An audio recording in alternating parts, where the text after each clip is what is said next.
श्री शिवाय नमः। गुरुवार की प्रदोष पड़ती है तो शिव गंगा के स्थल पर निवास करते हैं। प्रदोष काल किसको कहते हैं? सूर्य अस्त हो रहा हो, रात्रि प्रवेश कर रही हो, दोनों का जब मिलन हो रहा हो वो प्रदोष काल कहलाता। दोनों का जब मिलन, कि हम अगर बीमारी के लिए कोई उपाय करें तो कौन सी प्रदोष पर करें, और लक्ष्मी के लिए कोई उपाय करें तो कौन सी प्रदोष पर करें। तो अच्छे से सुन लेना भाइयों, शुक्ल पक्ष में जो प्रदोष पड़ती है वो लक्ष्मी की वृद्धि के लिए होती है। कृष्ण पक्ष में जो प्रदोष पड़ती है वो रोग और बीमारी को मिटाने की होती है। तो जितने उपाय आपको प्रदोष के बताए जाते हैं उस हिसाब से आप करो कि शुक्ल पक्ष की प्रदोष है तो लक्ष्मी का कोई उपाय करना है तो हमें शुक्ल पक्ष की प्रदोष पे करना है। अगर हमें बीमारी से निपटने का कोई इलाज करना है या कोई उपाय करना है तो उसको कृष्ण पक्ष की प्रदोष पर करना है। अब शुक्ल पक्ष की प्रदोष, उसकी प्रदोष का दिन था, बैठा हुआ था। मान लो अगर कहीं आप कोई नौकरी के लिए अप्लाई कर रहे हैं, लॉकडाउन में सर्विस छूट गई, कई लोगों की कंपनियां कई बंद भी हो गई, कई कंपनियों से निकाल भी दिया गया, कहीं पत्नी परेशान हो रही है, कहीं पति परेशान हो रहा है, आप कहीं अप्लाई कर रहे हो तो जैसा उमा ने प्रदोष काल में, प्रदोष के समय, प्रदोष काल के अंतर्गत बेलपत्री का स्मरण किया है, वो बेलपत्र का स्मरण अगर संसार का मनुष्य कर लेता है तो महाराज ब्रह्म पुराण कहती है कि उस जीव का ऐसा कोई कार्य नहीं जो सफल नहीं होता। महाराज मेरा निवेदन रहेगा, किसी एग्जाम में आप बैठ रहे हो, इंटरव्यू के लिए जा रहे हो, किसी कार्य के लिए जा रहे हो, नौकरी नहीं लग रही, सर्विस नहीं लग रही, तो महाराज तांबे के कलश में 11 बेलपत्र को रखा जाए और तांबे के कलश में 11 बेलपत्र रखकर उसमें 11 सफेद पुष्प को डाला, लाल चंदन शिवाय नमस्तुभ्यं, कटोरी में श्री लेकर जाइए। शिवाय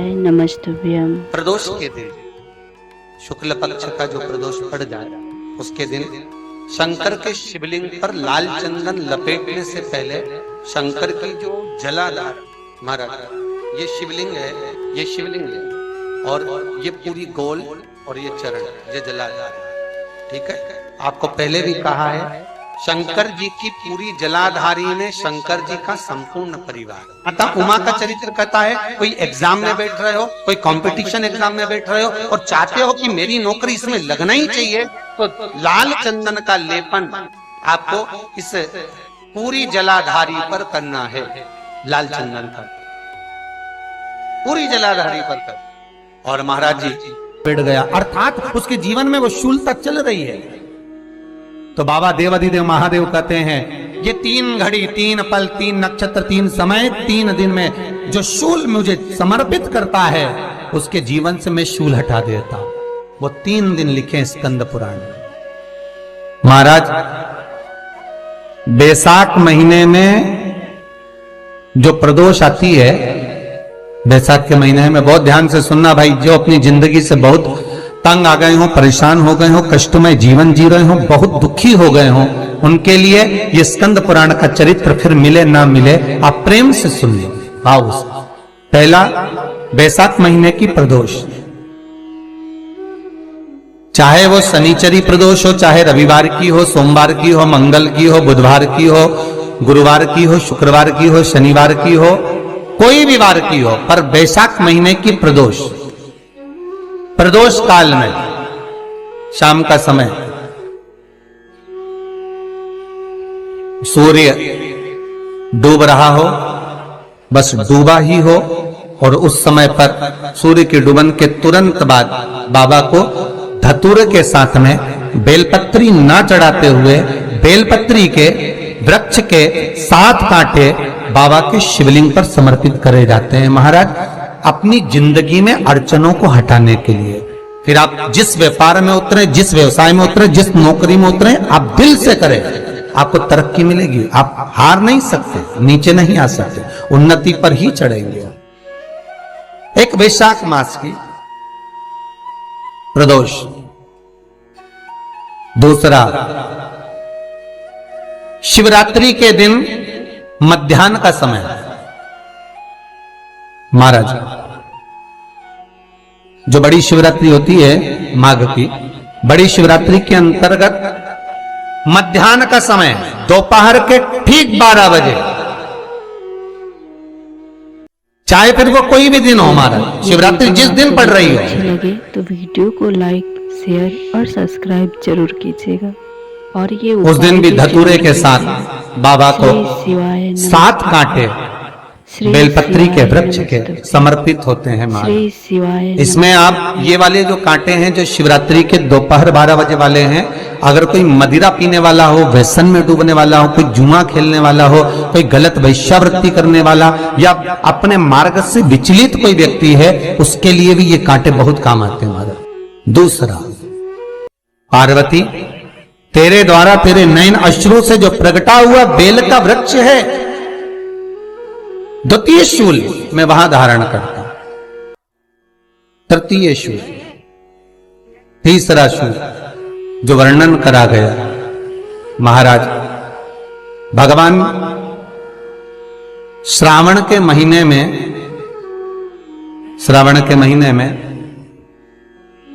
जो भी दूसरा सोमवार पड़े, जो भी पड़े, श्रावण के महीने का जो दूसरा सोमवार होता है, उस दूसरे सोमवार में रात्रि के समय पर, अर्थात शास्त्र अब घड़ी और पल का स्मरण करेंगे तो रात्रि के बजेंगे 10 से 12 बजे महाराज, 10 से 12 के बीच में धतूरे के साथ बाबा को शूल समर्पित होता है महाराज।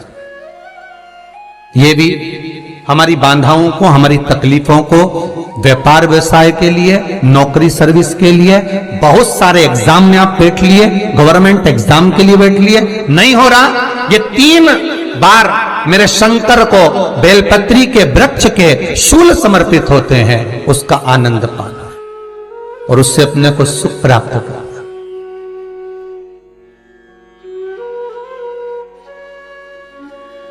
कि बाबा भोलेनाथ जी के नयन अश्रु से जो प्रकट हुआ वो रुद्राक्ष का पौधा है, माता पार्वती के नयन अश्रु से जो प्रकट हुआ वो बेलपत्री का पौधा है, और उमा और महेश,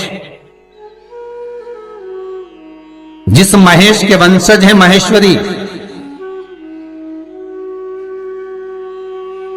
जिनकी 12 खाम प्रगटी है भगवान महेश के द्वारा,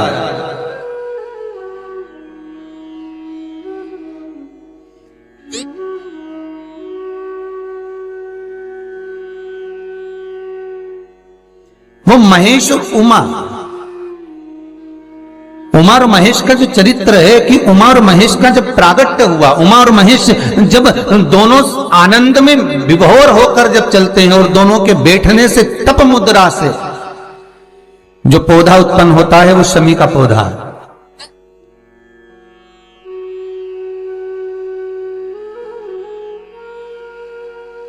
शमी का पौधा। तो एक बात ध्यान रखिए, शिव जी के द्वारा जो निर्मित हुआ उसमें कोई शूल नहीं है, उसमें कोई कांटे नहीं है। पार्वती के द्वारा जो निर्मित हुआ बेलपत्री का पौधा, उसमें कांटे हैं, और पार्वती के मिलन से भी जो उत्पन्न हुआ है शंकर के साथ में, उसमें भी कांटे हैं। शमी के पौधे में भी कांटे हैं, शमी के वृक्ष में भी कांटे हैं।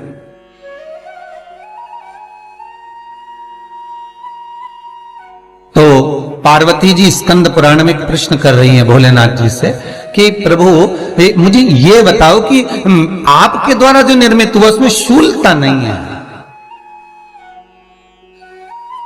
पर मेरे द्वारा जो निर्मित हुआ उसमें शूल क्यों आया है, उसमें कांटा क्यों आया है? थोड़ा सा माताओं, मेरी जीजियों, आपको थोड़ा बुरा तो लगेगा इस प्रसंग को सुनकर, पर लग जाए, पर आज कथा निकली है तो सुन लो है कि शिवजी जिस रुद्राक्ष को उत्पन्न कर रहे हैं उसमें शूलता नहीं है, पर पार्वती जी जो संग में मिली हैं उसमें भी शूलता है, और पार्वती के द्वारा जो प्रकट हुआ बेलपत्र उसमें भी शूलता है। तो भगवान महादेव बोलते हैं, पार्वती मैं तुझे कुछ कहूं और कहने पर तुझे तेरे हृदय में कोई बात चुभे, शूल लगे तो मुझे ठीक नहीं लगेगा। नहीं नहीं नहीं, आप कहिए प्रभु, मैं सुनने के लिए तैयार हूं, आप तो बोलो कि कारण क्या है। भगवान कहते हैं, पार्वती बस अंतर इतना है, नारी का जो स्वभाव होता है, स्त्री का जो स्वभाव होता है, उसके हृदय में छोटी छोटी बात के शूल बहुत होते हैं। जेठानी ने यह कह दिया देवरानी ने ये कह दिया, तुम्हारी मम्मी ये बोल दी, तुम्हारे पापा ने ये कह दिया, तुम्हारी बहनों ने ये कह दिया, तुम्हारे भाई ने ये कह दिया, तुम्हारे रिश्तेदार ने ये बोल दिया। ये नारी के भीतर ये शूलता रहती है।